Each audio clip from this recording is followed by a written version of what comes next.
Bom, boa noite a todos. Vamos começar outra reunião da Retina, do Hospital das Clínicas da USP. Hoje é dia 10 de abril de 2025. A gente vai começar com a apresentação do caso clínico, que vai ser feito pelo Vitor Martins, que é fellow de segundo ano. Vitor? Perfeito.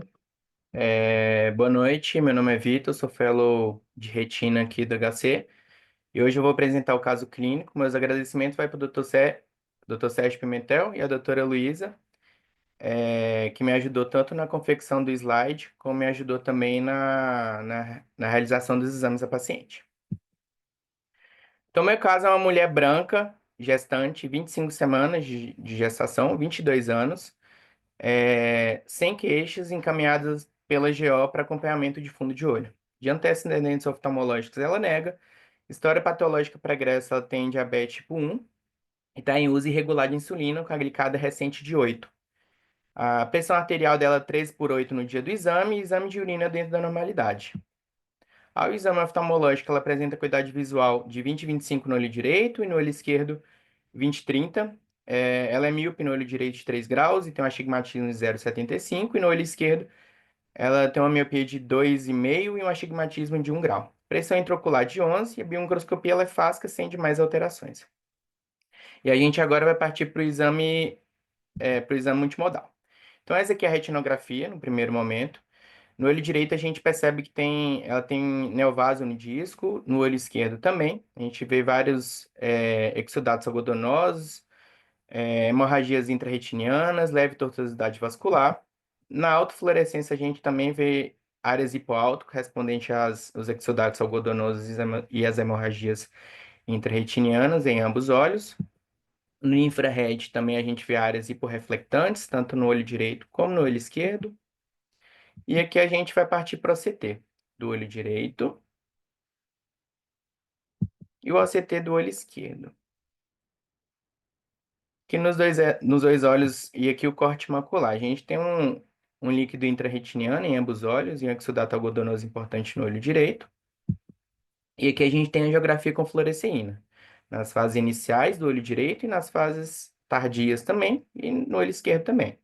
E aqui o que chama a atenção é justamente essa exclusão capilar importante, esse extravasamento tardio, que são áreas de neovaso. No olho direito a gente percebe neovaso em disco e neovaso em arcada superior, e no olho esquerdo a gente percebe neovaso também em disco, mas em arcada inferior. E aqui a gente vê justamente o corte do ACT mostrando essas áreas de neovaso.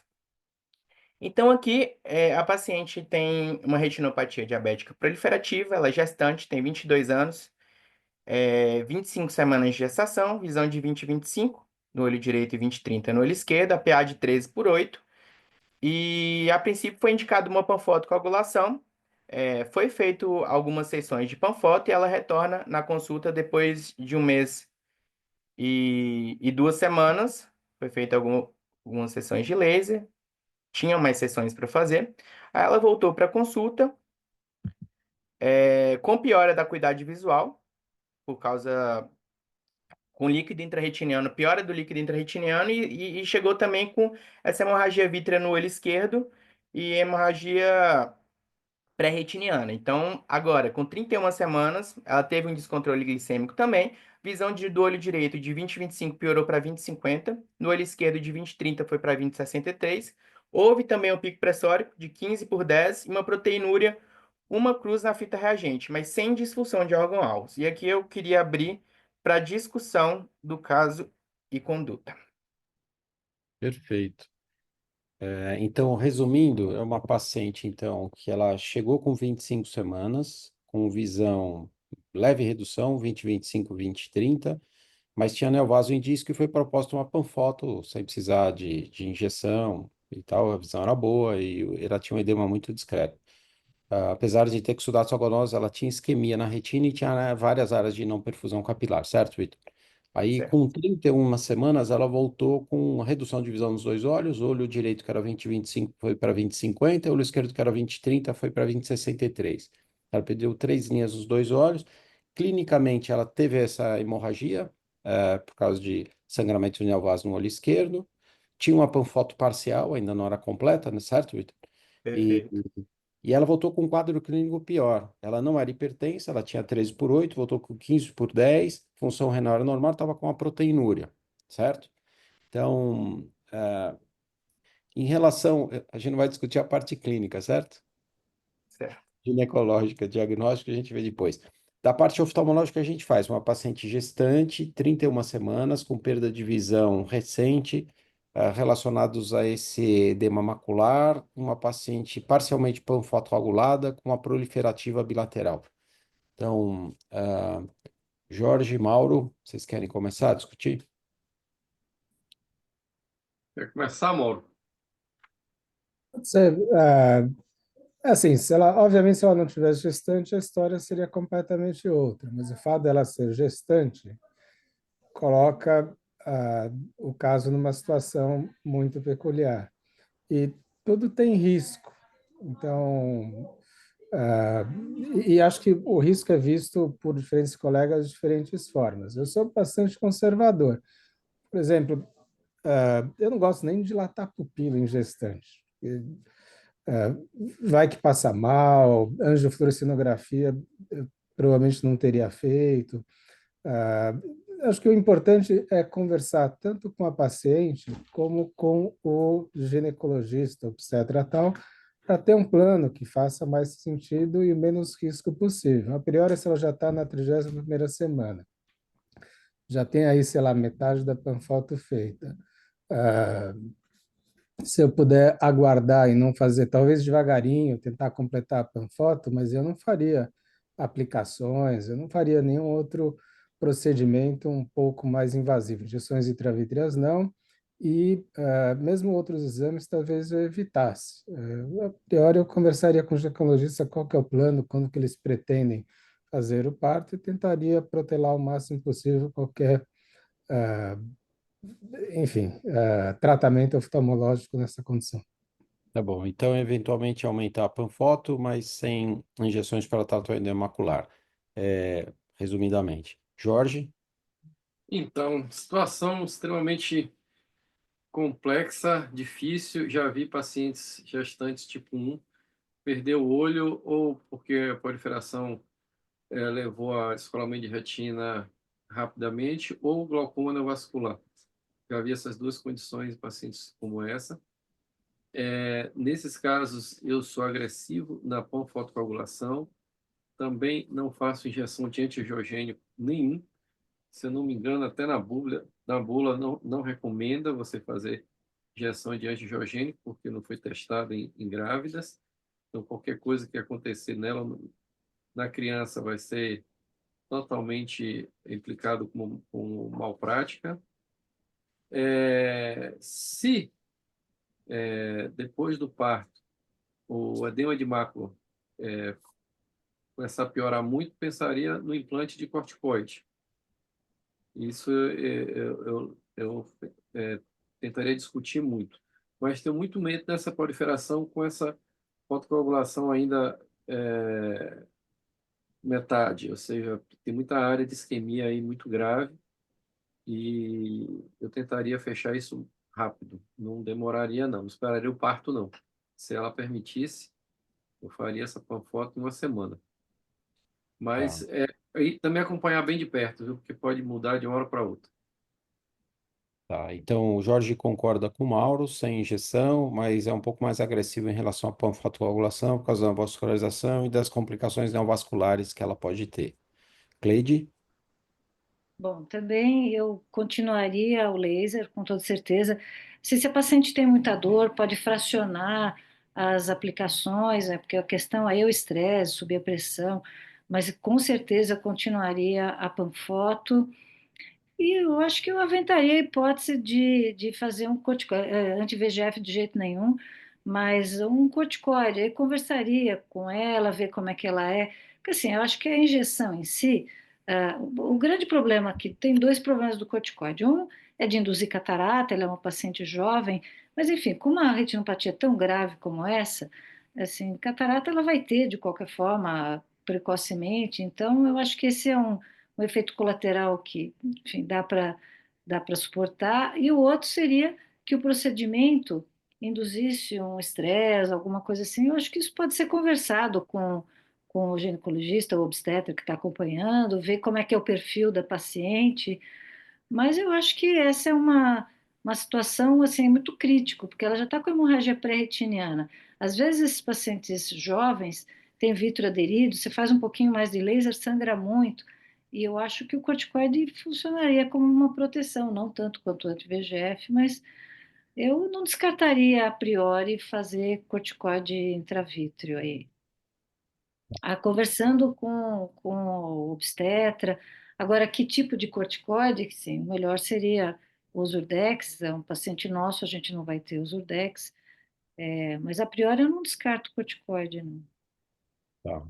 Então, aí só revendo isso, o antiangiogênico ele tem um risco de teratogenia, né? De você ter malformação fetal. Você só pode fazer em grávidas, em diabéticas, ah, em, férteis, né? Que estão na idade que podem engravidar, com consentimento informado. Porque ela pode engravidar, você está injetando, você não sabe que ela está grávida, ela também não. Então, agora aqui é um problema maior, quer dizer, ela já é gestante. Então, eu acho que a gente tem que contraindicar mesmo o antiangiogênico. Corticoide, o Ozurdex, na bula do Ozurdex, ele contraindica o uso em grávidas, que não é testado adequadamente, mas a ginecologia usa razoavelmente corticoide em grávidas sem risco nenhum e sistêmico. Então, eu não acho que tenha nenhuma contraindicação, mas na bula não está. Então, tem que ter um Uhum. consentimento informado da paciente para usar, né, Cleide? Sim. Eu acho que você poderia usar com mínimo risco, mínimo risco. Particularmente, eles usam, por exemplo, para acelerar a maturação do feto em casos de risco de parto precoce, é usado o corticoide para isso, para a maturação do sistema respiratório do bebê. Então, né, Exato. é uma droga que é usada durante a gravidez, com É. benefícios, inclusive. É que não Gente, foi testada pela via intravítrea, mas, o enfim. problema litigioso disso que eu vejo é Sim. se o bebê nasce otimamente bem, ninguém vai discutir nada, mas imagina que ele nasce com uma malformação e você não tem um consentimento informado da paciente. Então, com certeza o corticoide não vai estar relacionado a isso, mas até provar isso, né, você pode estar correndo um risco. Então, sempre em Acho que tem um grávidas, tomar cuidado, risco, né? Oi, Mauro. acho que tem um risco adicional, não só em relação a nascer com algum problema, mas de você precipitar ah, o parto. Daqui, por exemplo, ia dizer, geralmente, acho que esse paciente aí do HC deve ter sido feito laser no HC. Mas, por exemplo, eu não faria no consultório. Se eu visse ela no consultório, eu não faria um procedimento dessa paciente específica no consultório. Eu preferiria marcar um laser dentro de um hospital, porque dada ela começar, ela já tem uma hipertensão, já tem outros comemorativos. Dada ela passar um pouco, ter alguma síncope, alguma coisa pior durante o procedimento, que não é incomum, a gente já está no hospital. Mas, de novo, eu acho que o risco não é só da criança nascer com algum problema, mas da próprio final da gestação ser precipitado de uma forma, sei lá, inesperada, fazendo algum procedimento que talvez pudesse aguardar um pouco. Eu Mas, Mauro, concordo a outra coisa, quando eu falei de esperar, de falar com o obstetra e tudo, é exatamente por isso. Quer dizer, sempre se comenta que laser você tem que fracionar muito, que o paciente não pode ter dor, a gestante não pode ter dor, e um procedimento intravítreo criaria um estresse maior, concordo plenamente com isso. o outro problema, Mauro, de você não tratar, ela tem um glaucoma neovascular, que é uma outra complicação grave numa paciente com diabetes tipo 1 e com uma proliferativa bilateral. Então, acho que tudo é entendimento do paciente, com você que vai tratar com a paciente e, eventualmente, com o ginecologista junto para ver o melhor. Eu acho que eu indicaria Panfoto nessa paciente, com certeza, mas tentaria não fazer a injeção, porque ela está com 31 semanas, ela vai ficar mais 5 semanas, 6 semanas, ou 7 até ter a gestação. Acho que ela não teria problema para ela manter a visão dela. A retina externa dela é boa, o edema macular ela tem agora 2 semanas só. Mas eu acho que a gente concordante e vamos ver a evolução. Vitor, Perfeito. Então, essa paciente, ela voltou depois de 1 mês e 2 semanas. A gente conversou bastante com ela, a gente falou com ela dos riscos, dos benefícios e tudo mais. E a gente acabou não optando por fazer injeção e ela acabou melhorando, tá? Tanto o HV quanto esse líquido intrarretiniano. Então, ela nasceu, foi interrompida a gestação por 37 semanas, porque por causa da pressão alta da proteinúria, ela foi diagnosticada com pré-eclâmpsia leve. Então, a GO parou a gestação com 37 semanas. Depois de 2 dias, ela foi lá no consultório, já relatando, falando que estava super feliz. Falou, melhorou muito a minha visão e melhorou a pressão arterial e, consequentemente, a visão também. E ela se conscientizou e conseguiu controlar a glicemia dela. Alguém quer fazer alguma consideração em relação ao a, a caso? a pergunta aqui é que não foi feito nenhum tratamento, só o parto. E provavelmente depois do parto melhoraram as condições clínicas dela, certo? E eu queria ver se vocês costumam ver isso normalmente. Então, um edema macular que se apresentou de evolução rápida e que regrediu espontaneamente pós-parto. Vocês costumam ver isso? Eu sei que a prevalência de a gente ver uma diabética com uma proliferativa ou com edema macular gestante é pequena. A gente não tem tanta experiência com isso. Mas esse caso é um pouquinho diferente. Quer dizer, você mudou. O que que mudou aqui no puerpério? É o segundo dia de puerpério, Vitor? Segundo dia. Então, quer dizer, as alterações hormonais que mudaram e o quadro hipertensivo que ela tinha de proteinúria só são 2 dias de mudança, é pouco, né? Para uma melhora tão significativa. Então, o que eu queria saber de vocês é se tem alguma explicação para isso? É, Eu vocês já nunca, viram? eu nunca vi tão rápido assim essa melhora em pacientes grávidas com diabetes tipo 1. Já vi paciente com insuficiência renal fazer transplante e melhorar do edema sem precisar fazer nada.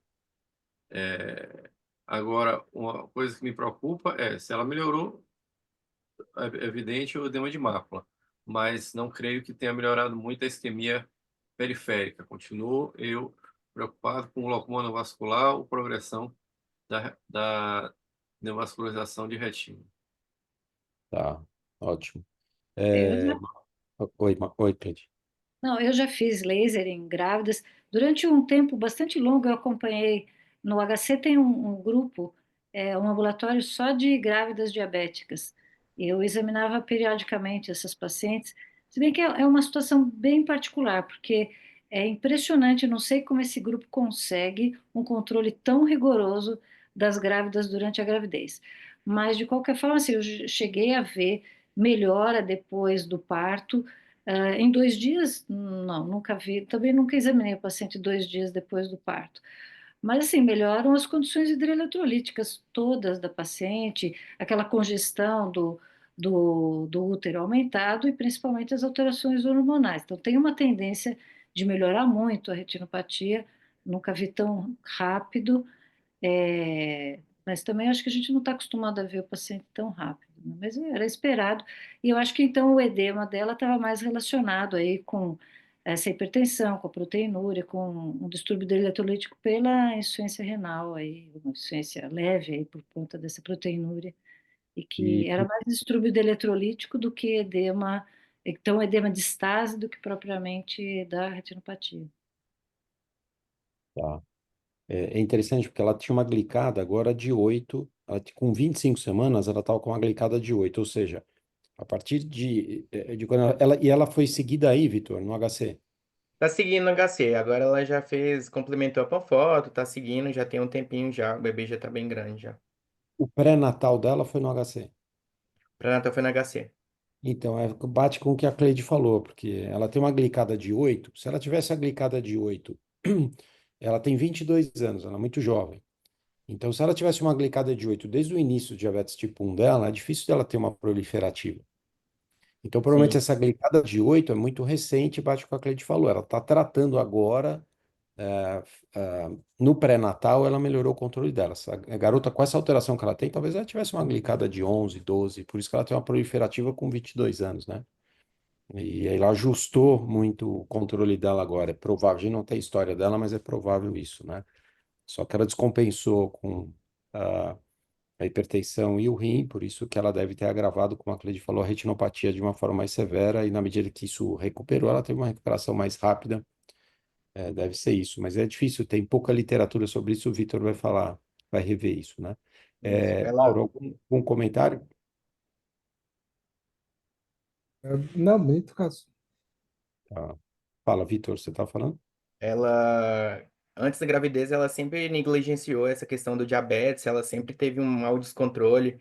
Aí, quando chegou com 31, ela estava mesmo com dificuldade de controlar. Eu acho que, igual a doutora Cleide falou, o pré-natal lá é bastante rigoroso. A partir de 31, ela entrou na regra ali e conseguiu controlar bem a partir de 31, e agora, depois de 6 semanas, ela melhorou bastante o quadro oftalmológico e mantém assim até hoje, completou a foto toda.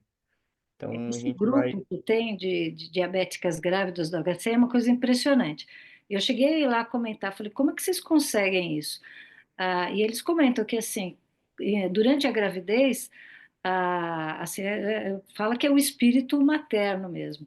Que se eles pedirem para a mãe implantar bananeira, ela planta a bananeira, pelo bem da criança. Então, elas fazem tudo, tudo o que precisa. Depois também que o neném nasce, chuta o pau da barraca. Daí a glicemia descontrola tudo, porque é impressionante. Mas enquanto elas estão grávidas, o controle que elas são capazes de fazer é impressionante mesmo.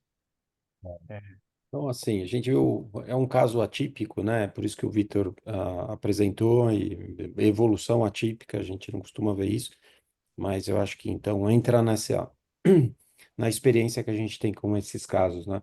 Então, o Vitor vai fazer uma revisão, vamos ver se a gente encontra algum parâmetro de bibliografia para explicar o que ela teve, né, Vitor? perfeito, professor. Então, eu vou falar um pouquinho sobre retinopatia diabética na gestação, tá? A gente sabe que a gravidez é um fator de risco para retinopatia diabética. Os pacientes diabéticos tipo 1, eles são mais vulneráveis, e existem vários fatores de risco para progressão da retinopatia diabética na gravidez.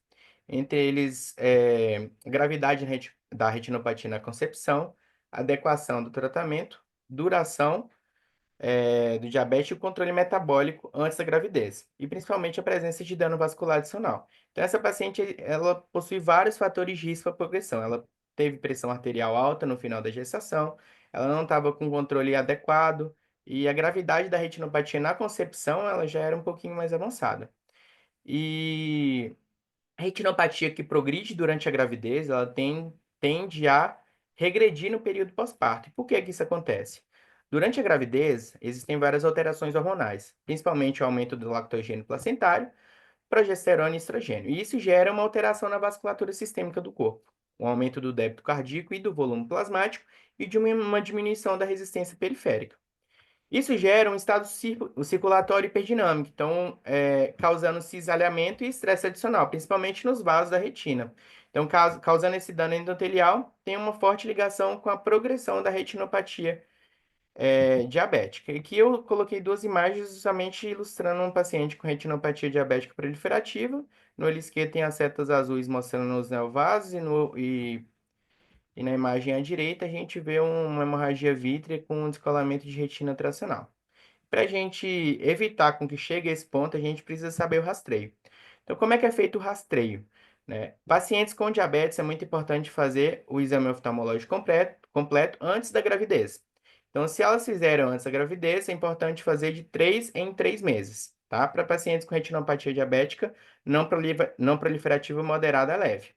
Agora, se forem uma retinopatia diabética não proliferativa grave ou mais avançada, o intervalo tende a ser menor, de 1 mês a 2 meses, tá? É importante monitorar a progressão da retinopatia e acompanhar o pós-parto, tá? Então, é importante acompanhar de 6 a 12 meses pós-parto, porque justamente foi isso que a doutora Cleide falou. Normalmente as gestantes estão ali com o filho e tudo mais, e fazem tudo que o GO pede, mas aí quando tem o filho, aí chuta o pau e começa a ter um descontrole de novo e tem um risco de progressão. Não pelos hormônios, os hormônios tendem a regredir e melhorar a retinopatia, mas porque eles realmente não controlam mesmo. E o diabetes gestacional, o rastreamento geralmente não é necessário porque tem baixo risco de complicações oculares.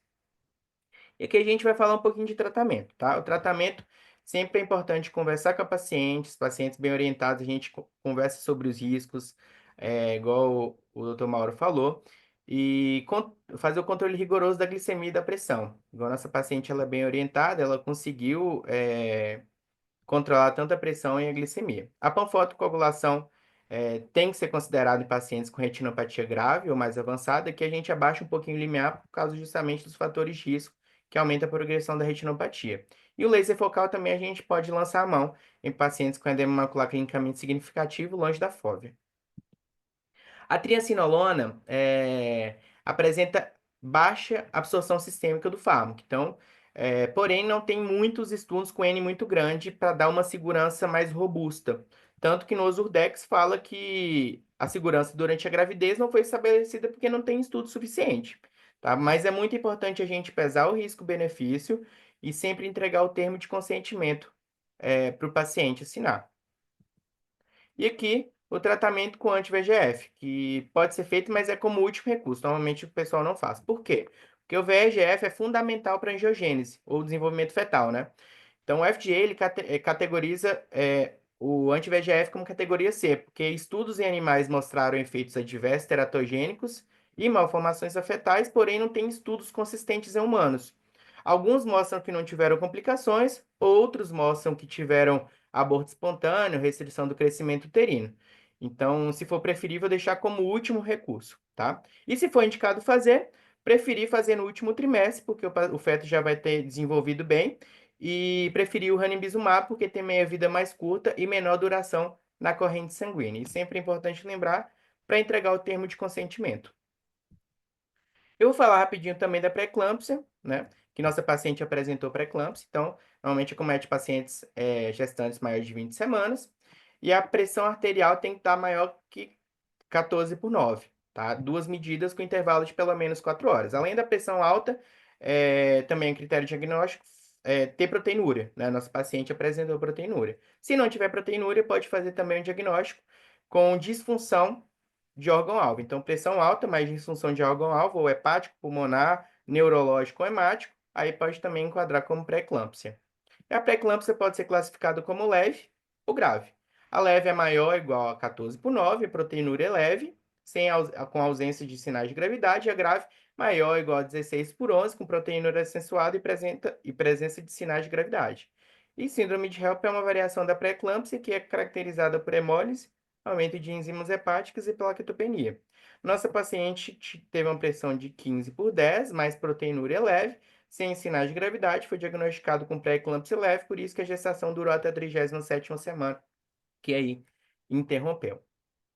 E aqui, por fim, eu vou deixar uma imagem de uma coroidopatia hipertensiva por pré-eclâmpsia grave, que inclusive foi o Dr. Bruno Fortaleza, junto com o Dr. André e o Dr. Sérgio Pimentel, que fez esse relato de caso. Então, essa paciente aqui a gente apresenta várias manchas algodonosas na retina.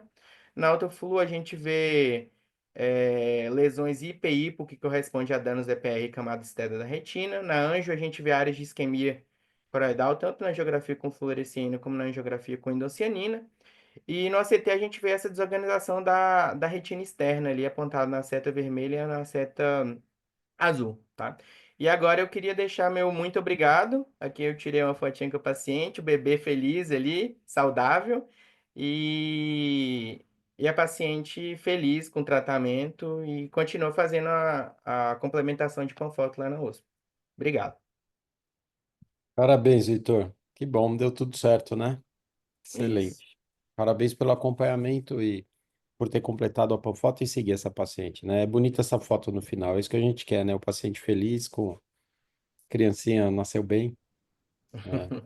Parabéns, Vitor. Parabéns. Obrigado. Bacana. Agora a gente vai continuar com a imagem da semana. O Vinícius Freitas, QR3, vai apresentar. Se você quiser compartilhar, Vinícius. Boa noite.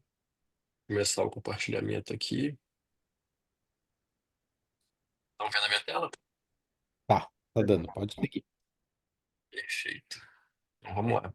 Essa imagem eu já vou abrir para sugestões aí, comentários. Tá? Então, Cleide, Jorge, Mauro, quem quiser escrever aqui também, que parece essa imagem, hein? Quais são os diagnósticos diferenciais aqui?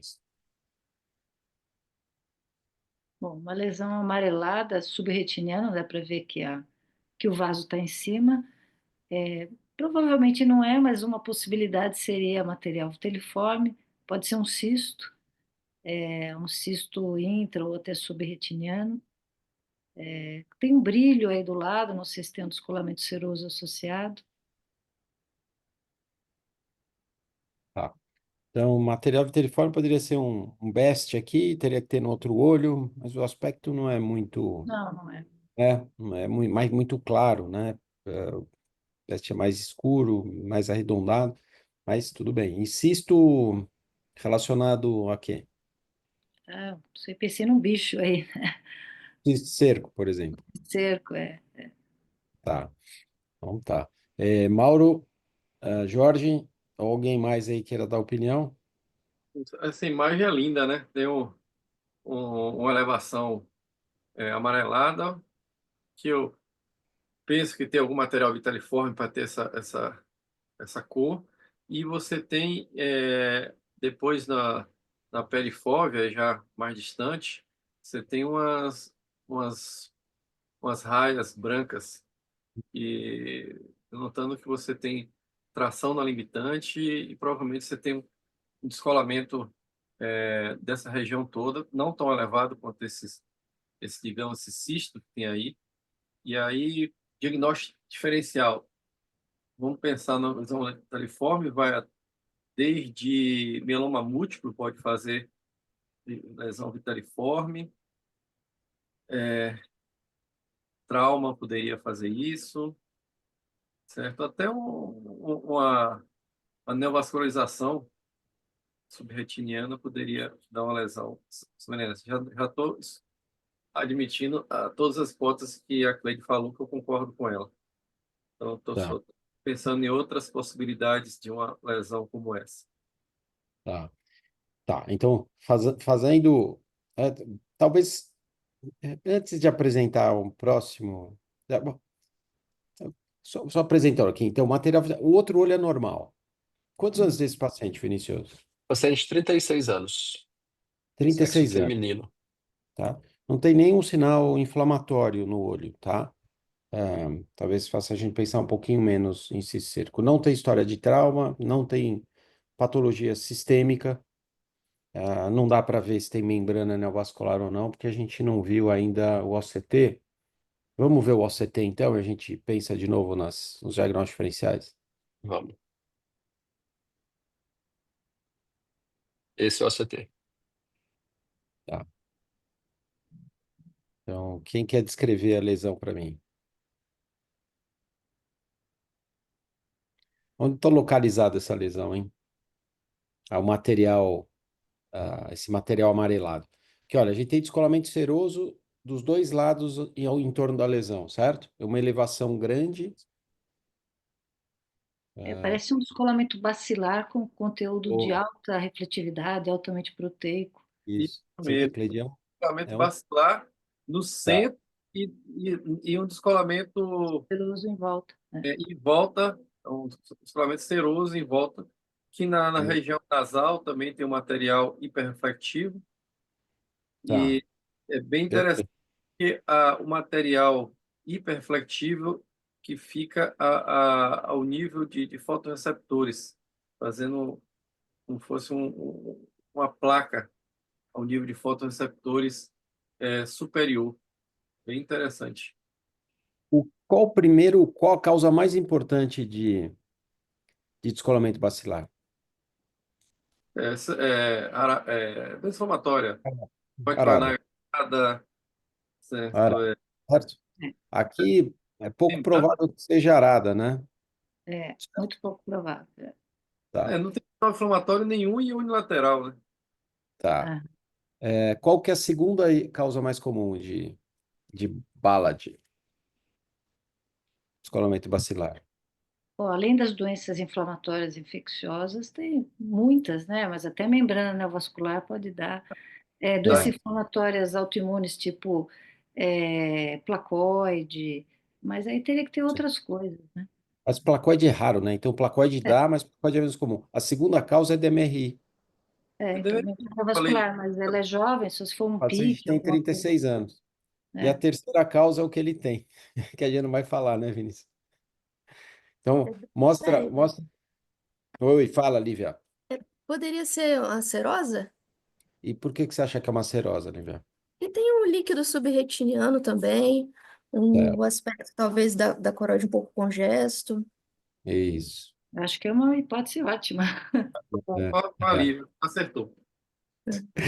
A terceira causa mais comum é serose central. Mas vamos ver. Mas, Lívia, o que que você faria para fazer o diagnóstico central serosa aí? O exame que está faltando. É uma angiografia glicêmica também. E- Então, o Vinícius vai mostrar agora uma anjo. Vamos ver se bate com serose. Fechou. Sim, Em geral, quando tem fibrina, a quantidade, depois o Vinícius vai falar fisiopatologia, mas provavelmente esse material amarelado é fibrina, né? E a fibrina está relacionada com pontos de vazamentos grandes, uma quantidade rápida de fluxo. O Vinícius vai falar da fibrina. Então a gente vê um ponto de vazamento largo e com uma fumaça de chaminé aqui que a gente chama. Então o vazamento é bem rápido, ascendente. Então tem Louco. uma quantidade de proteína, de fibrina grande nessa quantidade, porque vaza muito. E aí você acaba acumulando nesse espaço entre a zona elipsóide e a zona mióide, e fazendo esse balade, né? Esse descolamento bacilar. Interessante, né? muito. Muito É, legal. o Vinícius mostrou, eu falei, poxa, que bonito, né, Vinícius? E eu não sabia, a terceira causa mais comum é central serosa, dos descolamentos bacilares. Então, primeiro é arada, depois DMRI, depois central serose. Então, se vocês viram um paciente mais jovem, homem, que sai um pouquinho, talvez, de arada e sem outras reações inflamatórias, e sai de DMRI, a primeira hipótese para pensar é central serose. Interessante, né? Então, é isso aí, Lívia. Parabéns. Vinícius, você quer seguir? Vou continuar aqui. Eu vou Ó, mostrar a evolução dessa paciente, que é bem interessante também. Apenas com observação, sem nenhum tratamento proposto, teve uma regressão aí bem importante da lesão, né? E foi rápida também, se a gente for olhar as datas aí, que foram descritas, uma regressão bem rápida. é interessante porque a central serosa, ela não regride tão rápido assim quando você tem um vazamento tão grande. A não ser que você faça um laser focal, um laser térmico focal no ponto de vazamento, aí você tem uma reabsorção tão rápida. Que ela, olha, ela foi de 26 de novembro para 4 de dezembro essa reabsorção. É muito rápido.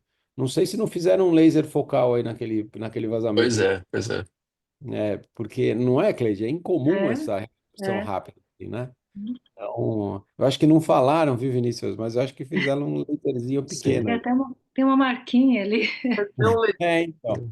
para É. aqui para melhorar esse negócio, não? Oi? Não fizeram nenhum laserzinho naquela ponto de vazamento, não? Então, eu acho que sim, por essa evolução ser tão rápida, mas de qualquer forma, é um diagnóstico diferencial muito bonito, né? E uma evolução boa. Então, e no final, aí, depois, se tivesse as fotos na sequência, né, Vinícius, iria reabsorver completamente esse resto de fibrina que está depositado aí, né? Uhum. Sim. Pode seguir, pode seguir. Então, eu vou fazer hoje uma revisão sobre descolamento bacilar da retina, que é o que essa paciente apresentava. Então, o descolamento bacilar é algo que começou a ser falado e descrito recentemente. É um achado que a gente consegue identificar com o ACT. E nada mais é do que uma separação da retina no nível da camada mióide. Então, vai ficar líquido aí entre a zona elipsoide e a membrana limitante externa. Como a gente já comentou aqui agora, tem surgido mais estudos analisando o descolamento bacilar e estudos retrospectivos analisando imagens de ACT, e realmente o que mais tem descrito com o descolamento bacilar é doença de arada, seguido de DMRI, depois central serose, e aí vem infinitas outras causas. É interessante falar aqui que inicialmente pensava que isso estava mais relacionado às doenças da coroide, inflamações da coroide, coroidites, mas tem se percebido que isso também acontece em doenças retinianas. Então, relembrando aqui rapidamente onde fica essa zona mióide, a gente, a zona mióide ela fica entre a limitante externa e entre a zona elipsoide. E ela é justamente uma zona mais frágil, mais suscetível a esse descolamento, porque A zona elipsoide, pela zona de interdigitação, ela fica muito bem aderida ao EPR.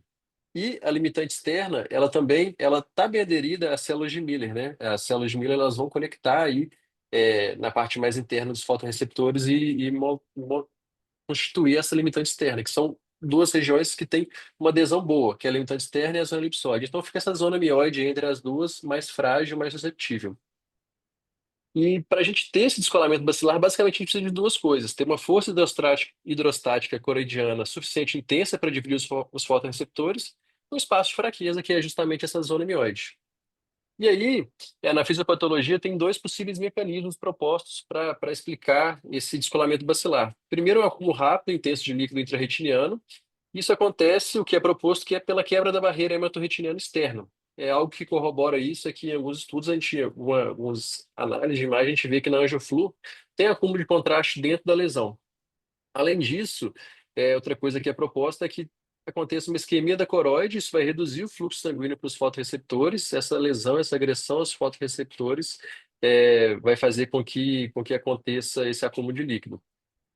Outra coisa que corrobora isso também, dessa isquemia da coroide, é que a maioria dos pacientes com BALAD, né, com esse descolamento bacilar da retina, eles têm um aumento da espessura coroidal. E quando é feito o tratamento, tipo no caso de arada, com corticoterapia, e essa espessura reduz, também há redução aí do descolamento bacilar. Então, como é um diagnóstico basicamente feito pelo OCT, o que a gente vai ver é material hiperrefletivo suspenso dentro da cavidade cística do BALAD, que isso diferencia um pouco já do líquido subretiniano, que é justamente o que a gente estava discutindo, o que a gente viu na primeira imagem.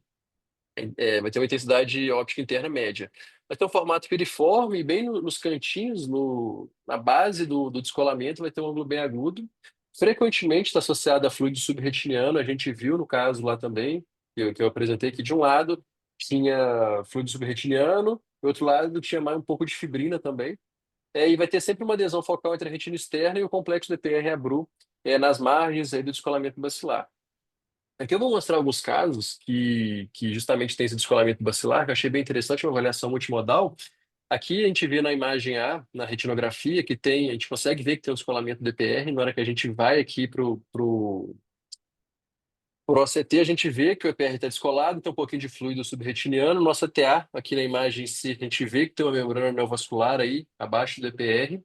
E aí esse paciente recebeu uma injeção de aflibercept, e aí, se eu não me engano, 6 semanas após, a gente vê na retina que o descolamento parece que aumentou, e já no OCT o paciente agora tem fluido subretiniano, tá mostrando aí, além desse descolamento do DPR, mas apareceu também o descolamento da, da zona mióide, né? Teve um descolamento bacilar da retina.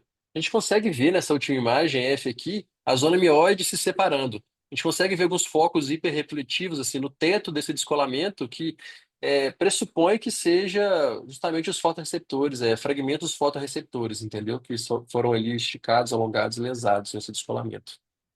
Aqui é um caso de justamente doença de Arada, que a gente vê na retinografia um disco hiperemiado, a gente consegue ver aqui próximo à mácula uma região de descolamento seroso.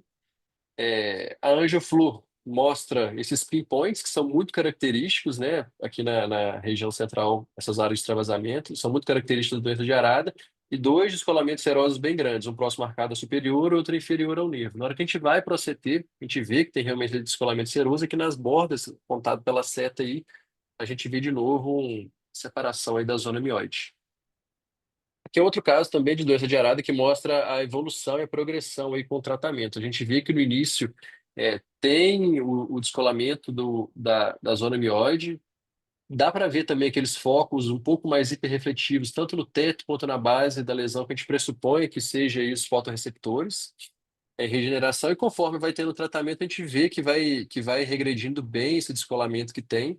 E aí, na imagem E e na imagem F, a gente consegue ver que teve uma boa recuperação, fica apenas com algumas áreas de disrupção na zona elipsoide, mas teve uma recuperação bem boa e voltou, pelo menos anatomicamente, algo bem semelhante ao que tinha, provavelmente esse paciente tinha antes de apresentar a lesão. E outra imagem que eu mostro aqui, esse caso de um paciente com doença de BC, também dá para ver aqui no OCT essa zona mióide sendo separada, apontada aí pelas duas setas como uma separação. E aí, de diagnóstico diferencial, uma coisa que é importante, e aí muitas vezes acontece associadamente, é líquido subretiniano. A gente sabe que no BALAD, a gente já mostrou em todas as imagens, aí vai ter esse material amorfo, hiperrefletivo, nada mais é do que a fibrina misturada com os detritos dos segmentos internos e externos do fotorreceptor.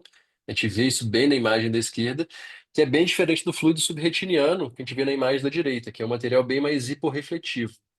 Outra coisa que é importante diferenciar é o balade hemorrágico, o descolamento bacilar hemorrágico, que é sangue dentro da cavidade do descolamento, é, que pode acontecer em caso de neovascularização macular, que é diferente da hemorragia submacular e vai ter uma conduta diferente também.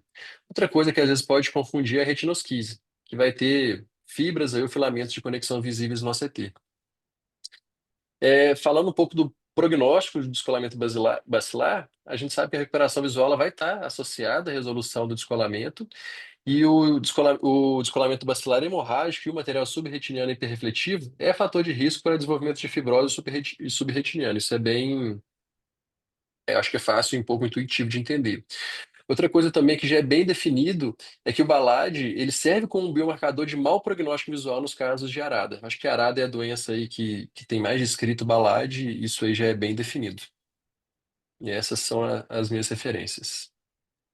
Excelente, Vinícius. Parabéns, viu? Imagem super bacana, revisão ótima. Posso Então, falar? pode, pode falar, Jorge. Parabéns, Vinícius. Obrigado. Parabéns, adorei aqui, lindas imagens e lindo, muito lindo a colocação de tudo. Duas coisas interessantes, que também na DMRI, BALAD é um biomarcador de mau prognóstico. E a outra coisa é, se vocês quiserem publicar no Retina Rock, é só mandar para mim que eu envio para lá, porque as imagens são maravilhosas e todo mundo vai querer ver essas imagens no mundo inteiro. Valeu, muito obrigado. Ótimo, Jorge. Obrigado. Excelente. Então, parabéns, viu, Vinícius. Muito bonito mesmo. Hein? Obrigado. E agora vamos ver o artigo. O artigo, o Ichikawa, que é R2 que vai apresentar. Enquanto ele coloca o artigo, eu vou só antecipar. Esse artigo é um artigo pós-hoc do protocolo AA.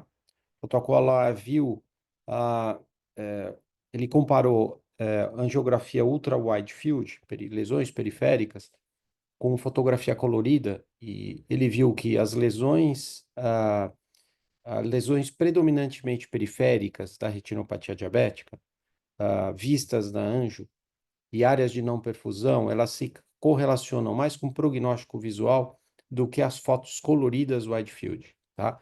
Então, ressaltando a importância de você fazer anjo e ver periferia no ultra wide field, ver extrema periferia. Esse artigo é um pós-hoc que ele avalia leakage nessa anjo. Então, leakage não foi visto no protocolo A, nesse pós-hoc ele avalia leakage e vazamento. E tem uma forma, uma inteligência artificial que quantifica essa quantidade de líquido. Então, essa quantidade a mais de leakage, ela está relacionada com gravidade da retinopatia diabética, com severidade, com a acuidade visual e com a presença de edema macular diabético. Então, eles acham que o vazamento, quando você quantifica o vazamento em equador e periferia pelo ultra-wide field, você pode, isso pode ser um biomarcador para a progressão da retinopatia diabética, tá? Que é diferente, que isso não aparece numa retinografia colorida wide field, por exemplo. E então o Hugo vai detalhar esses achados e vai explicar isso, certo, Hugo? Certo, perfeito, professor. Boa noite a todos, sou o Gutical, residente do segundo ano, e como o professor pontuou muito bem, o artigo de hoje é um recorte do protocolo AA e compara o líquido da angiografia com fluoresceína com a retinografia colorida de ultra-wide field e alguns parâmetros clínicos. Foi publicado em março desse ano na Ophthalmology Retina. Agradeço novamente ao professor por toda a orientação. E reiterando o que é o protocolo AA, agora com slides, então ele usou exames de grande angular para avaliar qual seria o papel desses exames na retinopatia diabética. E viu que em 4 anos, esses exames mostraram alguns índices que são bons preditores de progressão. Um deles foi o maior índice de não perfusão na angiografia, relacionado à progressão. Outro foi a presença de lesões predominantemente periféricas, que são definidas por lesões que 50% estão presentes fora dos campos avaliados pelo TDRS. E o outro foi que eles viram que a angiografia tem se mostrado superior a retinografia de grande angular para prever a progressão da retinopatia diabética. E aqui temos um temos um gráfico que mostra a relação da alta não perfusão com a progressão. Em 4 anos, a alta não perfusão foi muito mais relacionada à progressão do que a baixa não perfusão. Esses são 6 artigos já publicados com base nesse protocolo AA. E o que apresento para vocês hoje é esse aqui, que aborda o leakage, que não foi abordado ainda em nenhum dos outros recortes. Partindo para o método. Como já pontuado, faz parte do baseline do protocolo AA, portanto, recorte multicêntrico e transversal. Como critério de inclusão, tivemos pacientes de idade adulta, com diabetes do tipo 1 ou 2, e retinopatia diabética não proliferativa em pelo menos um dos olhos, sendo excluído aqueles pacientes que já fizeram com fotocoagulação em algum momento da vida, ou que estejam há 1 ano ou menos em janela de tratamento de anti-VEGF ou de corticosteroide intravítrea. Dentre as variáveis analisadas, já foi pontuado que a estrela principal do artigo foi o leakage da angiofluor de grande angular, mas os autores foram além e classificaram o leakage de acordo com 5 zonas da retina para refinar essa análise. A primeira zona é a panretiniana, autoexplicativa, a segunda central macular, que é até 3 diâmetros de disco em relação à fóvea, seguida por polo posterior, até 6 diâmetros de disco, seguida por periférico, que é de 6 diâmetros de disco além, e periférico wide field, que parte de 9 diâmetros de disco, até o tanto que o exame conseguir captar. Em cada uma dessas zonas foi classificado o índice de leakage, que é, na verdade, uma relação de proporção entre a quantidade de leakage na retina e a área total da retina analisada. E é claro que eles não fizeram isso sem a ajuda de algum software, no caso foi uma inteligência artificial, mas 2 examinadores também revisaram os resultados. As outras variáveis analisadas foram o estadiamento da retinopatia diabética, esta baseada no status quo, que são os 7 campos do ETDRS. Aqui, esse é um exame de grande angular, mas mostra para vocês como os 7 campos eles analisam uma área um pouco mais restrita. E as lesões que foram levadas em consideração foram as clássicas da retinopatia diabética, mas com aquela ressalva da classificação de lesões com predomínio periférico, definidas como aquelas em que mais de 50% delas estivessem presentes fora dos 7 campos do TDRS. Em outras palavras, dá para analisar isso como lesões subdiagnosticadas pelo TDRS. Também foram avaliados dados clínicos e a presença ou não de edema macular diabético. Partindo para os resultados, essa foi a característica da população. Um total de 384 participantes, com uma proporção quase que igualitária entre homens e mulheres, predominando a população branca, com diabetes do tipo 2, uma hemoglobina glicada de cerca de 8,2 e um total de 575 olhos. Em relação à classificação do diabetes, o grupo de maior peso foi o grupo sem retinopatia diabética ou uma retinopatia diabética leve, de acordo com o ETDRS, e o grupo de menor peso, de acordo com o TDRS, foi a de retinopatia diabética proliferativa. Quanto às lesões com predomínio na periferia, foi avaliado tanto o exame tanto a retinografia colorida quanto a angiografia de ultra-wide field, e a retinografia colorida detectou essas lesões em 40% dos pacientes, enquanto que a angiografia conseguiu detectar em uma proporção um pouco maior, sendo que nos 2 grupos a lesão mais detectada foi o microaneurisma. Esse gráfico ele ilustra a relação entre o leakage, a proporção de leakage, e as zonas da retina, mais o estadiamento da retinopatia diabética, e mostrou uma relação com significância estatística para todas as zonas da retina analisadas. E quanto maior foi o estadiamento da retinopatia diabética pelo TDRS, também maior foi a quantidade de leakage vista na retinografia de grande angular. Temos uma fuga à tendência vista nos outros setores da retina, na área central macular e no polo posterior, porque a retinopatia diabética proliferativa mostrou uma menor taxa de leakage quando comparado à retinopatia diabética não proliferativa grave. E isso pode ter acontecido por causa da classificação da retinopatia diabética proliferativa, que foi baseada em exames de retinografia e não em exames de angiofluor. Então, aqueles exames que pareciam ver neovaso na retinografia, após uma análise com angiografia, mostraram não ser proliferativa em algum dos casos. Os autores também expuseram as imagens usadas para análise. Na parte de cima temos a imagem analisada pelos examinadores e embaixo o que a máquina classificou como leakage. Dá para ver que ela foi bem apurada e vemos a tendência em aumentar o leakage em toda a retina conforme aumentou a classificação da retinopatia diabética, segundo o ETDRS. Esse gráfico é similar ao anterior, só que agora ele compara leakage com edema macular diabético e a zona da retina. Dessa vez, só houve relação entre edema macular diabético, entre leakage e edema macular, nas áreas mais centrais da retina, então apenas a área central macular e o polo posterior. Portanto, até 6 diâmetros de disco, contando a partir da FOV. Novamente, foram expostas as imagens usadas na avaliação estatística. Em relação às lesões com predomínio periférico, as mais relacionadas ao leakage foi o IRMA e os neovasos. Ainda que mais predominantes na periferia, essas lesões se relacionaram ao leakage panretiniano. Os autores também pontuam algumas limitações do estudo. Uma delas é que a análise foi post-hoc, então o protocolo não foi desenhado para essa análise. A severidade ela foi definida pelos 7 campos do ETDRS e não levou em conta Angioflúor, então pode ter levado a uma subclassificação da retinopatia diabética proliferativa, como foi visto anteriormente.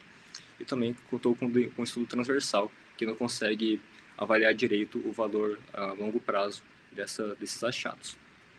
Concluindo o estudo, então, foi pontuado que a fluorescein de grande angular esteve muito bem relacionada, muito bem linkada estatisticamente com o estadiamento da retinopatia diabética, e para isso existem alguns índices que nos ajudam a fazer esse link. Um deles é o índice de vazamento, que já foi estudado por esse estudo, mas também alguns outros já expostos na literatura, como o índice de isquemia e a contagem de microaneurismas.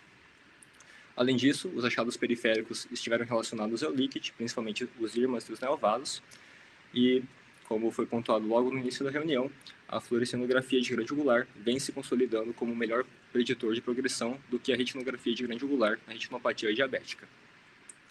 Por fim, os autores sugerem como estudo futuro algo que relacione o índice de leakage com as complicações da retinopatia diabética, ou seja, uma repetição desse estudo em um desenho dessa vez longitudinal. Essas foram as referências utilizadas.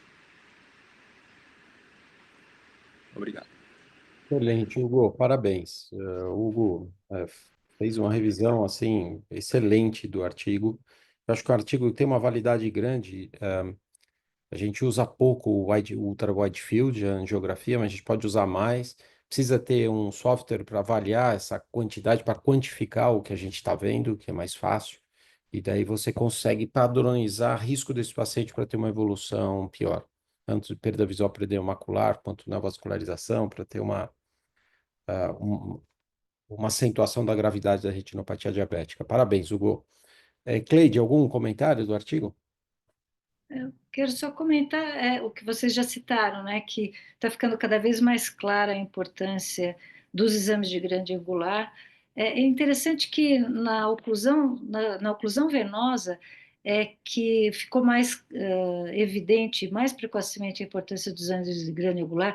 Quer dizer, há muito tempo já se estabeleceram índices de isquemia para classificar entre isquêmica e não isquêmica, e que demorou mais para o diabetes, apesar de ser uma doença muito mais prevalente, mas está ficando cada vez mais clara a importância e também a importância da inteligência artificial, porque essas avaliações todas são impossíveis de se fazer, essas contagens todas manualmente. Então, é uma coisa que a gente ainda não consegue colocar em prática imediatamente, porque não é todo mundo que tem anjo de grande angular, e menos ainda esses algoritmos de inteligência artificial, mas certamente é o futuro, a gente tem que se preparar para isso. Interessante. E a gente vai chegar, talvez, rápido num ponto em que, se você tem um vazamento acima de uma certa área, e isso vai aumentar muito o risco de progressão por uma proliferativa, e aí você vai aplicar a panfotocoagulação antes de você ter neovaso, que é o que a gente faz hoje. Isso. Então, para a oclusão venosa já tem isso, né? Tem um índice lá, alguns falam em 25%, 35%, a maioria concorda em 35%, que é o paciente de alto risco para neovascularização. E a gente vai chegar logo, logo na retinopatia diabética e vai ter que depois fazer estudo prospectivo para ver se vale a pena já fazer essa panfoto prévia ou não, mas enfim, a gente vai saber quais os pacientes de maior risco para a progressão. Mas tem Então, aquele filme foi mal. Minority Report, né? Lembra? Onde era uma ficção científica, onde o crime Sim. era impedido antes que o crime fosse feito, e ficava a discussão, mas se o crime existiu, como é que... Só estou dizendo isso porque, no fundo, precisa de um estudo que realmente comprove que o índice, seja qual for que a gente escolha, realmente vai levar àquilo que a gente está tentando evitar. Então, o que falta, no fundo, como foi colocado, é um estudo mais robusto longitudinal que mostre que isso traz uma mudança na prática que vale realmente a pena ser realizada. Tem vários indícios, né, Ouro? Não tem uma confirmação, mas os indícios são fortes, né? É. Mas, como bem mostrou o caso da gestante, às vezes melhora, né? Então, Às vezes o que parece óbvio não é tão óbvio, né? Então, ótimo, excelente.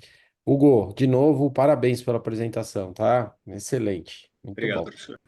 Nada. E agora a gente vai finalizar com um caso cirúrgico. Quem vai apresentar é o José Laércio, que é fellow de segundo ano. Laércio, Boa noite, professor. Boa noite, professores. boa noite. Partilhar aqui a tela. Todo mundo vendo? Então, Perfeito. Então, vamos lá. Me chamo José Laércio, sou fellow de retina cirúrgica, como o professor meio me apresentou, do HC. Gostaria de agradecer novamente ao professor Sérgio pela oportunidade, pela ajuda na confecção do caso. Agradecer aos residentes, da doutora Júlia Aragão e o doutor Arthur Amorim. Então, vamos lá. Temos uma paciente de 68 anos, do sexo feminino, em um exame de rotina, não tinha nenhuma queixa oftalmológica, não tinha comorbidades, era fásica. Porém, ela apresentava os antecedentes oftalmológicos de descolamento de retina no olho direito, em 2016, na qual ela tinha sido submetida a uma vitrectomia, apresentava acuidade visual 20/200, e também já tinha sido submetida a um descolamento de retina no olho esquerdo em 2022, resolvido com pneumática. Essa era a retinografia de grande angular da paciente, ela apresentava acuidade 20/25. Antes de abrir, eu gostaria que a gente mudasse um pouco o foco na discussão, antes de se decidir qual talvez fosse a melhor opção, em destrinchar essa abordagem de todos os métodos que a gente poderia fazer possíveis nessa situação dela. A gente percebe que ela apresentava uma mácula on, tinha um bolsão nasal, não foi identificada nenhuma ruptura após extenso mapeamento, tentativa de dentação, e gostaria de abrir para os discutidores, se fôssemos para uma vitrectomia para esse caso, como você geralmente abordaria? Passaria faixa, onde faria laser, faria retinotomia para todos? Como a gente conseguiria abordar esse caso pensando no contexto de uma vitrectomia? ótimo. Então, a gente pode responder, Mauro,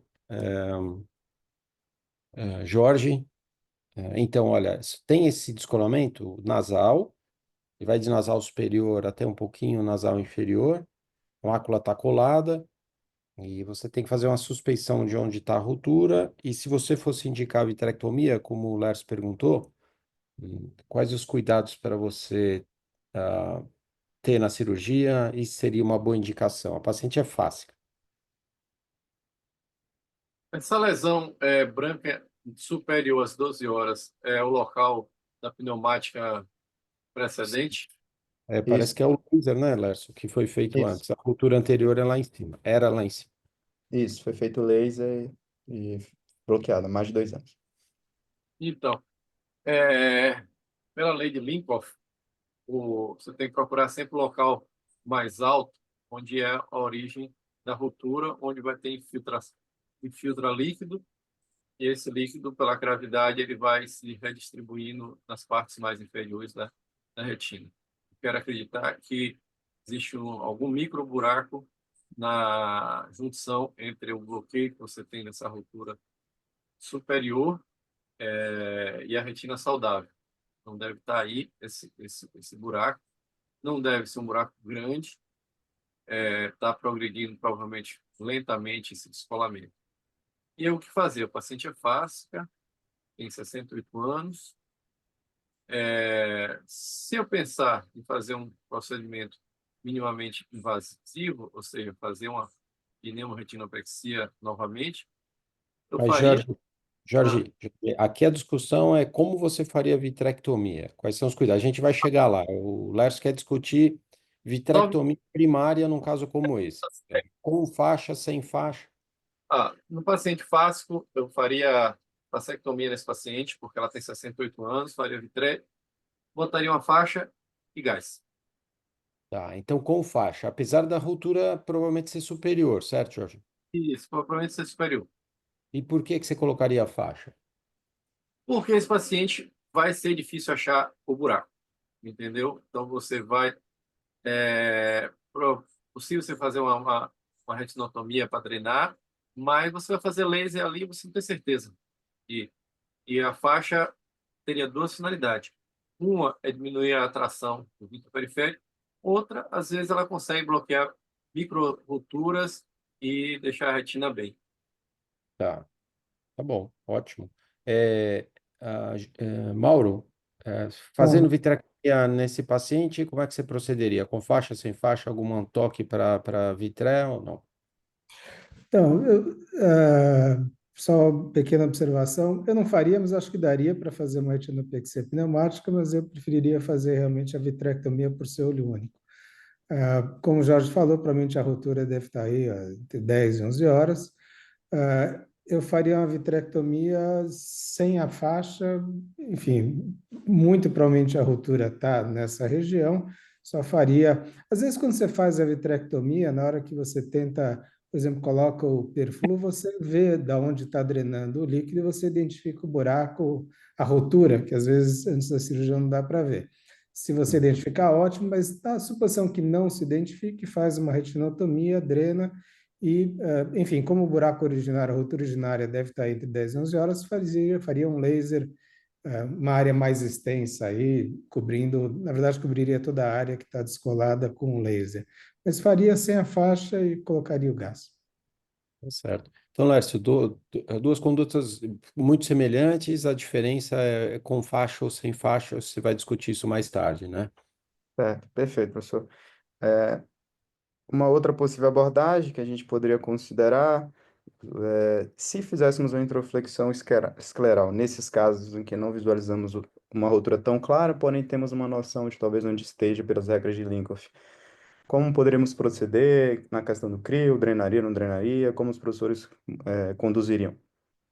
Então, agora é outra intervenção cirúrgica. A gente só vai fazer o paciente é fácil, como outra opção é fazer só uma introflexão. Ah, como que você faria? Vamos começar com você, Mauro. Se você fosse fazer uma introflexão, não tivesse recurso de vitrectomia nem de pneumática, você faria uma introflexão. Quais os cuidados para uma introflexão aqui? Esqueci de falar, eu não teria feito a faco. Se eu fosse fazer o vitreia, faria sem a faco, se o paciente não tiver catarata, apesar da idade. Introflexão era o que a gente fazia antes, assim, no fundo, esse paciente não tem sinal de PVR, ficaria bem com uma introflexão.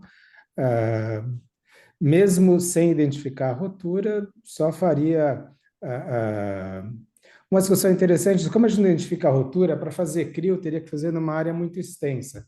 Então, muitas vezes o que fazia, quando fazia uma introflexão assim, meio a cega, sem ver a rotura, você coloca o buccal em toda a área do descolamento, mas em vez de fazer a CRIO, você deixa para depois de fazer a drenagem, a retina colou, faz o laser com capacete ou o laser depois da cirurgia no ambulatório, Perfeito. pegando toda a área do buccal. E Zaço é uma excelente, aí, e drenaria. A drenagem, na verdade, depende da indentação que você tem com o buccal. Então, às vezes, se o buccal você coloca ele dentro o suficiente para já posicionar a retina, você não precisa nem drenar. Mas se não tiver acontecido isso, drenaria. Nesse caso, como não vê a rotura, provavelmente drenaria para ter mais certeza que eu vou fazer o laser, seja ainda o laser com capacete, ou seja o laser no ambulatório 1, 2 dias depois. perfeito. Ótimo. Jorge? Também botaria o buccal, faria drenagem, sem preocupar em tirar muito líquido, mas só para posicionar o buccal e encostar um pouquinho a retina, porque você não sabe onde é que está o buraco. E faria laser no ambulatório. Eu não faria crio, porque eu não sei onde é que está esse negócio, vou fazer crio aonde. Então, Perfeito. vou fazer laser depois, isso aí vai assentar e vai ficar ótimo. Tá. A Então, gente não falou, mas geralmente a gente nunca faz só o buckle, quer dizer, raramente é só buckle. A gente coloca o buckle e a faixa e a 360. faixa? 360. Faixa está Faca, implícita. faca também está incluso. Então, quando a gente não vê ruptura e vai fazer introflexão, resumindo, a gente coloca um buckle em toda a área que está descolada, embora a gente saiba que a ruptura deve estar em cima, e eu também drenaria, mas eu drenaria o máximo possível para a ruptura não ficar na área do descolamento e daí continuar drenando. E daí a gente pode fazer, se localizar a ruptura, que eu acho difícil, se a ruptura for muito pequena, faz crio na hora, se não localizar, concordo, fazer laser no pós-operatório ou no final da cirurgia com oftalmoscopia indireta, né? Ou na lâmpada de fenda depois, no pós. Então, eu acho que é um consenso, Lércio, sobre introflexão aqui, tá? Perfeito, professor. E o terceiro cenário, se fôssemos para uma pneumática, que posições de cabeça adotaríamos? Como faríamos esse laser? Quais detalhes a gente teria que ficar preocupado para fazer? Tá. Então, aqui é uma condição mais, é um pouquinho mais difícil, porque você não localiza a ruptura, mas você não tem vaga no centro cirúrgico, não tem possibilidade de colocar esse paciente logo em cirurgia, mas você tem gás e você pode fazer uma pneumática. Então, quais os cuidados aqui, Jorge, de pneumática? Como é que você faria? É, nesse caso, como eu estou dizendo, para mim a ruptura está ali entre 10 e 11 horas, eu fazia a pneumática e deixaria o paciente posicionado. Provavelmente, em 24, 48 horas, se a gente está bem posicionado, esse líquido vai começar a absorver e a gente vai estar com a retina posicionada, faria o laser no ambulatório sobre a bolha, certo? Você consegue fazer sobre o gás o laser em toda essa área da região das 10 às 11 horas, fazer um laser bem mais extenso, você não está vendo onde é que está a, a bolha, e se você realmente conseguiu pegar o local que está a ruptura, essa retina vai ficar paulada. Perfeito. Mauro, alguma coisa diferente? A única coisa, eu faria igualzinho, mas às vezes o que eu fico um pouco na dúvida como a gente, enfim, há um consenso de que a ruptura deve estar às 10 e 11 horas, comentário à parte é que fazer laser pós-retinopexia pneumática nem sempre é fácil, porque a bolha não é tão grande, assim, a visualização nem sempre é tão tranquila. Ainda mais que o paciente, na hora do laser, não vai estar naquela posição de cabeça onde a bolha, digamos assim, fica contra a região que a gente quer fazer o laser. Então, a gente às vezes pega a borda da bolha. Enfim, nem sempre é fácil fazer laser depois de retinopexia pneumática. E talvez eu fizesse um pouco de crio aí entre 10 e 11 horas, e aí faria retinopexia, e se fosse necessário, faria laser depois. Mas, enfim, acho que é um detalhe. Perfeito. Não, é ótimo, porque são duas possibilidades. Ou você faz o crio na hora, você faz um bloqueio, faz o crio e injeta o gás. E a outra é fazer o laser depois que a retina aplanou com o gás, né? No, E no aí, pós. por segurança, poderia fazer depois até o laser, sei lá, das 8 às 10, só por desencargo. Mas aí com a retina colada e a bolha em cima não seria um problema. O problema é que às vezes a bolha atrapalha justamente onde a gente quer fazer, porque ela não é tão grande. O problema da pneumática é que, como a retina vai aplicar, você vai estar com a bolha, você não vai ter noção onde está a tua ruptura original. Então, É, você vai ter que fazer um laser maior e inferior para cobrir, para descartar a possibilidade dessa ruptura estar um pouquinho mais abaixo de onde você imagina que ela esteja, mas provavelmente ela está lá superior mesmo, como vocês falaram, entre 10 e 11 horas. Mas aí você tem que cobrir essa região e cobrir um pouco mais embaixo, numa extensão um pouco maior, porque você não vai ver a ruptura se você fizer a então, pneumática. como eu falei, entre 8 e 10 não seria difícil. O difícil é das 10 às 11 por causa da bolha. Talvez fazer o crio antes nessa região fosse uma boa ideia. Perfeito. Então, Lécio, os 3 pontos discutidos, certo? Certo. Então, só para juntar tudo de novo aqui, em poucas palavras, a gente falou de 3 procedimentos que os três poderiam resolver, 3 procedimentos completamente viáveis com suas peculiaridades. Então, professores, quais vocês indicariam de fato para esse caso? Agora, considerando o contexto de olho único, 68 anos, sexo feminino, e a gente viu que as três opções caberiam. Tá. Mauro? Acho que faria a vitrectomia simples, Sem faixa, certo? sem faixa, sem faco. Tá. Jorge? Esterectomia com faixa, Vitrectomia com faixa com faco. com faca. Fazer porque essa catarata vai evoluir rápido. Ela tem 68 anos. Tá. É, eu faria como o Mauro, faria vitrectomia sem faixa e sem faco, porque a ruptura é superior. E eu poderia fazer também o faco na hora, quer dizer, mas eu deixaria para o segundo tempo, tá? Mas eu acho que todas as três opções são corretas, Lerson. Perfeito, professor, exato.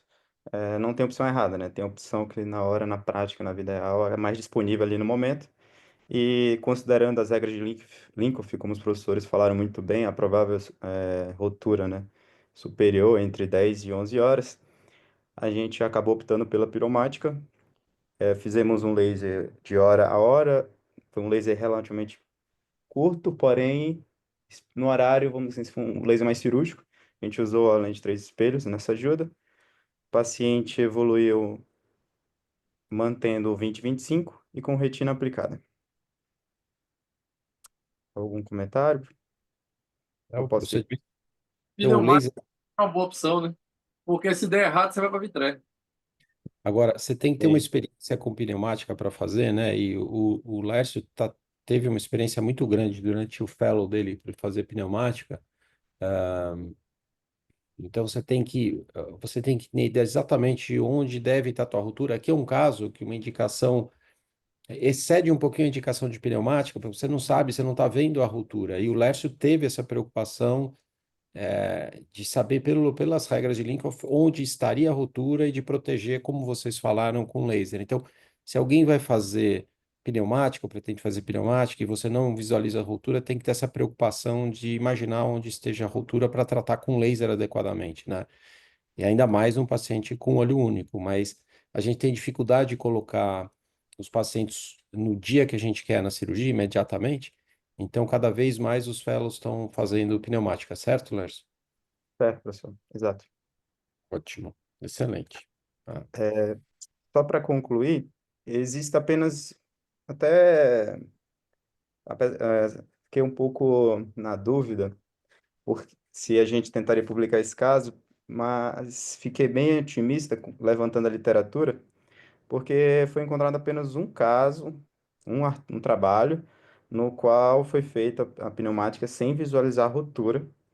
E só que esse paper, ele não tem nenhuma imagem, é um paper bem curto, no qual ele cita de 6 casos, entre 15 e 61 anos. Eram 2 pacientes pseudofásicos, 2 afásicos, 2 fásicos. Ele acompanhou por 497 dias, ele fez a pneumática e resolveu. Então, é um paper interessante, mas é o único na literatura, porque realmente a indicação ela é um pouco mais restrita, tem que ter muito cuidado quando a gente não visualiza a ruptura, mas o caso está aí para mostrar que é possível, principalmente em casos em que a gente não consegue botar uma vitrectomia no momento que a gente quer, no centro cirúrgico. É isso. Muito obrigado. Muito obrigado, professores, pela discussão.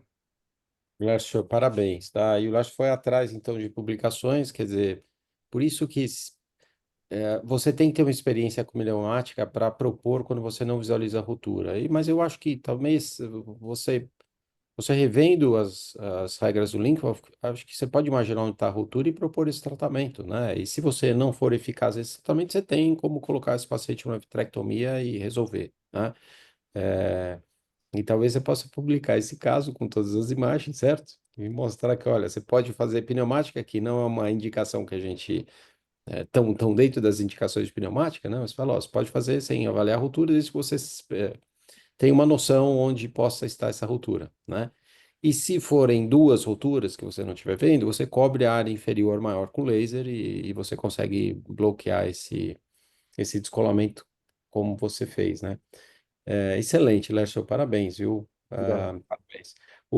Comentários finais, Mauro e Jorge?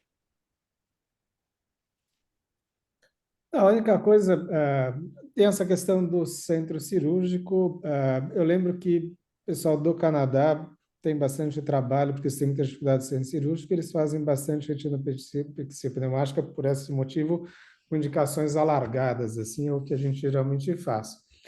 A única, enfim, comentário é que o problema, acho que, da complicação da retinopexia pneumática vai um pouco além do fato de, às vezes, não colar e precisar de uma vitré.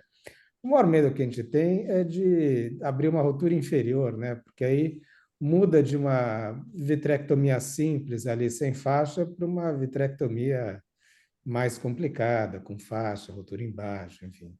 Então, no fundo, acho que a única peso e contrapeso aí da retinopexia pneumática, eu acho excelente. Quando dá certo, a gente fica muito feliz, mas às vezes quando dá certo, não é só que não dá certo, mas tem uma complicação ruim.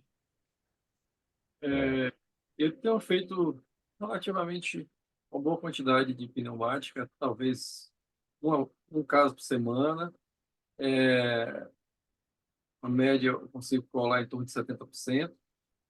E o ano passado, para me recorde aqui, eu só tive um paciente que ele colou, ficou ótimo.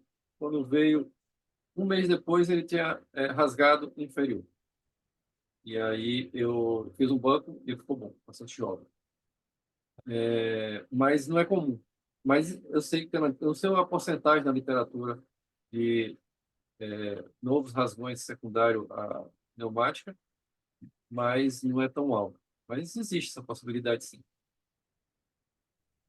Então, como o vítreo ainda está lá, quando você injeta a bolha de gás, ele pode tracionar o vítreo em outro setor e fazer uma ruptura distante daquela ruptura que você está tratando. Então, acho que se você for ver recidivas, em geral, ao redor de 30%, né, Lércio? Se você pegar a literatura, isso depende de experiência de quem está fazendo também. Então, as pessoas mais experientes têm menos recidivas de descolamento do que outras, mas eu acho que é ao redor de entre 70% e 75% a eficácia, certo? Isso, professor. O Rajev Muni, lá do Canadá, ele diz que a dele é mais ou menos 88% de eficácia.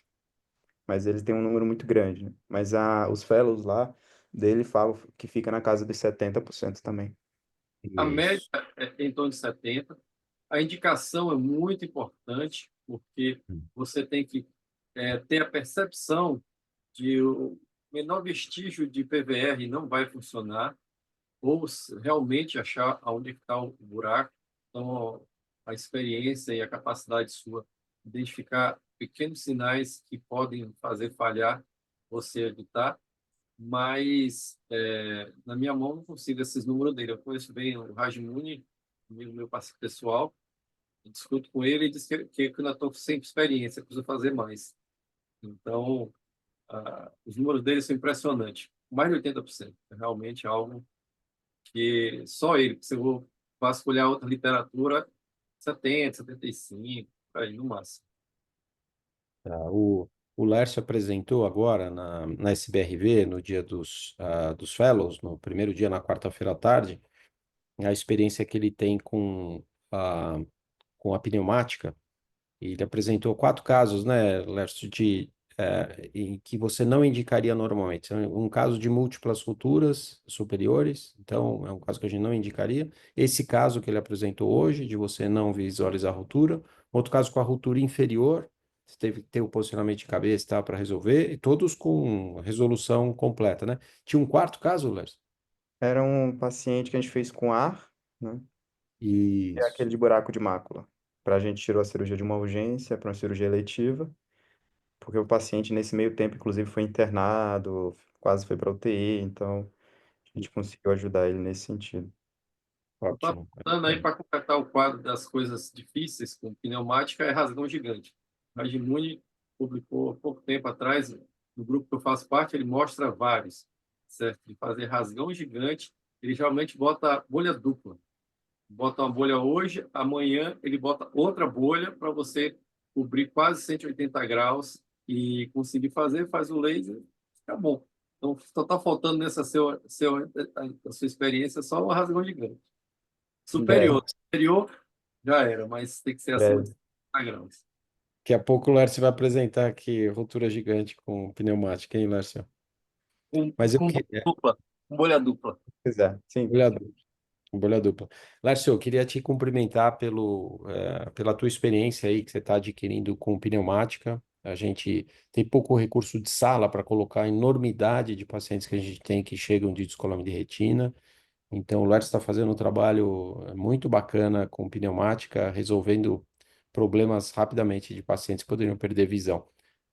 Claro que você não consegue ter uma porcentagem perfeita de resolução, mas na maior parte desses pacientes, eles, se aguardassem, eles iriam provavelmente ter um prognóstico visual ruim, né? Então, você está salvando aí a visão de inúmeros pacientes. Parabéns, tá? Obrigado, professor. Só tenho a agradecer a oportunidade, o espaço que o senhor permite, né, para a gente conseguir fazer esses casos.